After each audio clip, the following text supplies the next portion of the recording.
Selamat siang, Pak. Iya, selamat siang. Silakan masuk. Oh iya, Pak. Ya. Halo Mas Bima ya? Iya. Silakan duduk Mas. Oke, saya duduk di sini ya, Pak. Iya, iya. Ini kita baru ketemu lagi ya. Terakhir ketemu sebulan lalu ya. Iya sih, Pak. Udah lama. Kamu masih gondrong kemarin, masih panjang. Masih mulai Ya, mulai. ini sekarang potongannya apa ini? Nggak tahu, yang penting rapi aja. Sedikit rapi. Serapinya aja ya. Rapi mungkin, Pak. Ini dari mana tadi?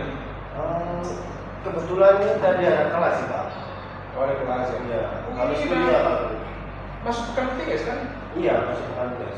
Ini tadi juga baru hari pertama sih, Pak. Oh, tadi berarti pagi tadi ITS. Iya, pagi tadi. Mata kuliah apa boleh tahu?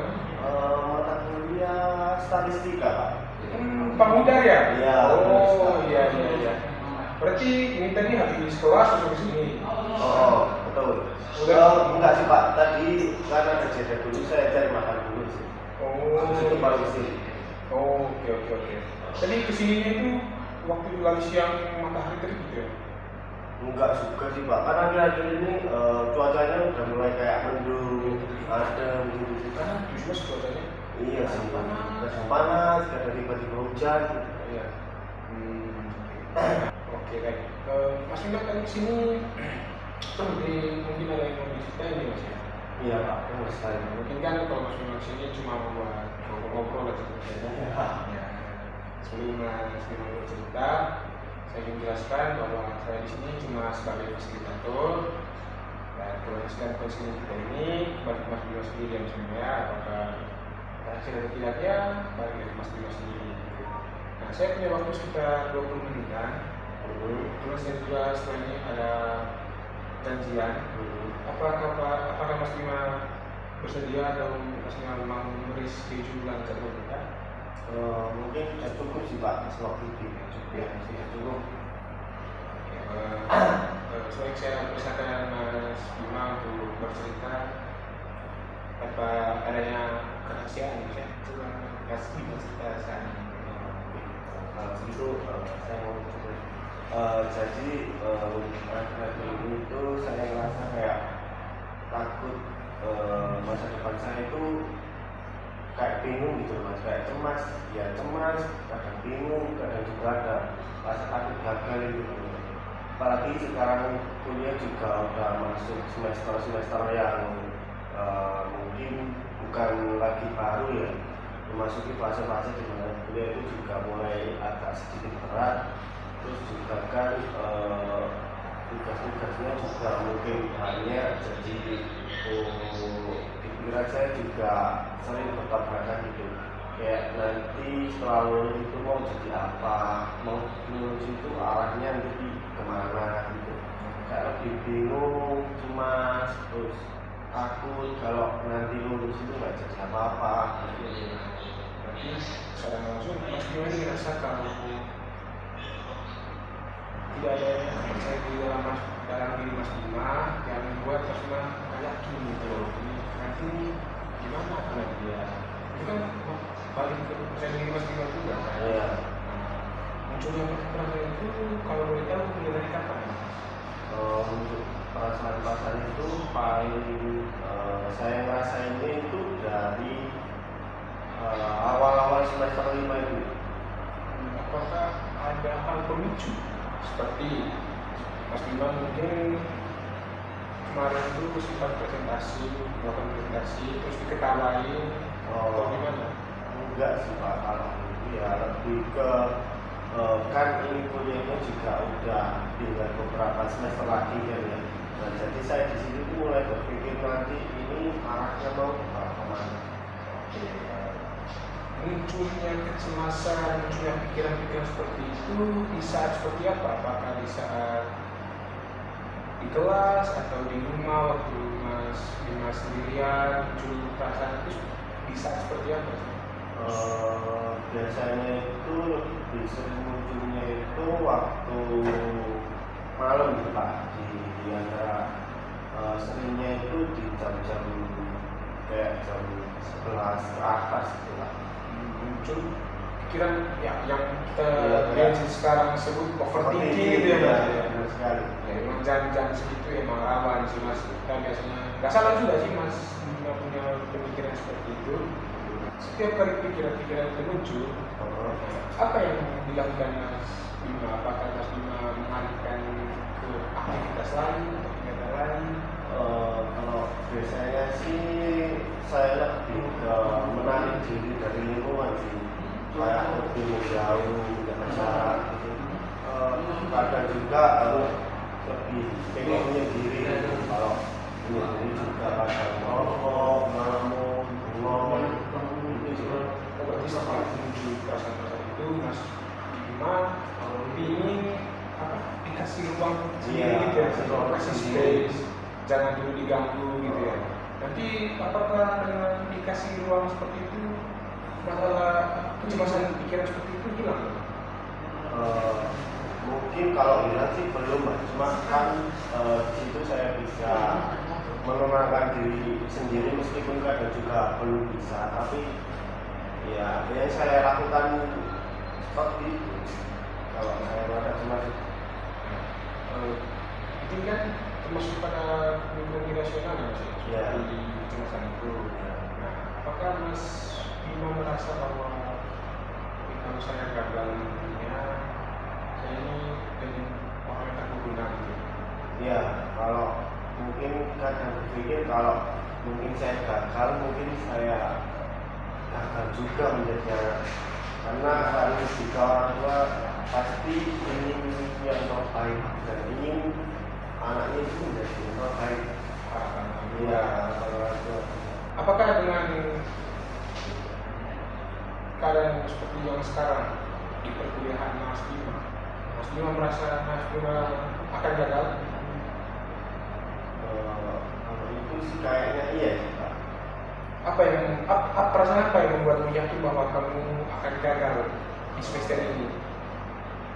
Untuk semester ini kan saya juga mungkin agak kesulitan ya dalam beberapa mata kuliah yang udah mulai kayak banyak prakteknya gitu. Jadi mungkin di situ sih saya takutnya.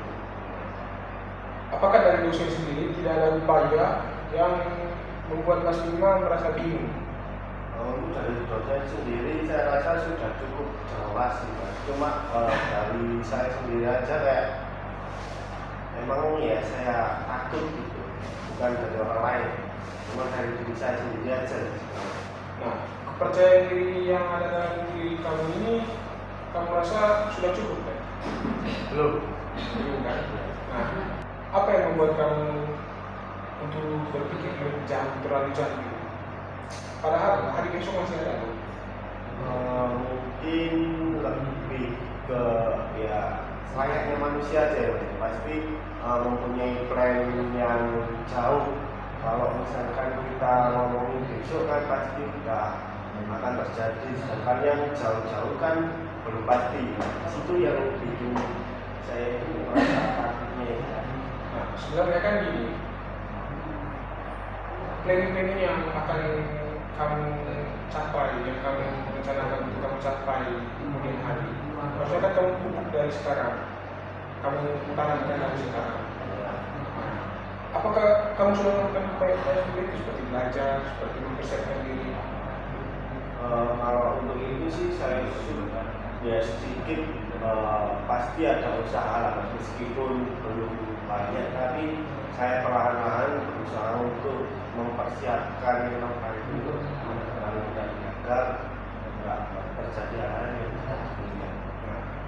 Tadi juga kamu bilang kalau kamu bahwa kamu dianggap anak yang gagal, Ya, yang tidak memenuhi keinginan orang tua.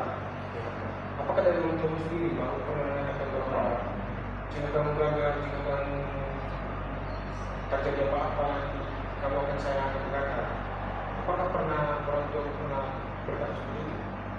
untuk perkataan seperti itu sih mungkin belum ada sih, Mas. Cuma sewajarnya menjadi anak saya pasti menginginkan kayak timbal balik gitu ya. Nah, tapi kan tak ada kalimat ya seperti itu yang keluar dari mulut kamu. Jadi apa yang harus kamu pikirkan? Maksudku, kamu harusnya tak perlu memikirkan hal-hal seperti itu terlalu jauh. Kamu cukup dengan membuktikan dirimu bahwa kamu bisa. Cukup kamu membuktikan bahwa harus berjuang untuk memenuhi itu. Kenapa kau memikir terlalu jauh gitu? Untuk itu sih mungkin karena ya pasti kewajarnya anak ya. Pasti ingin memberikan timbal balik yang baik kepada orang tua, karena kan mereka juga udah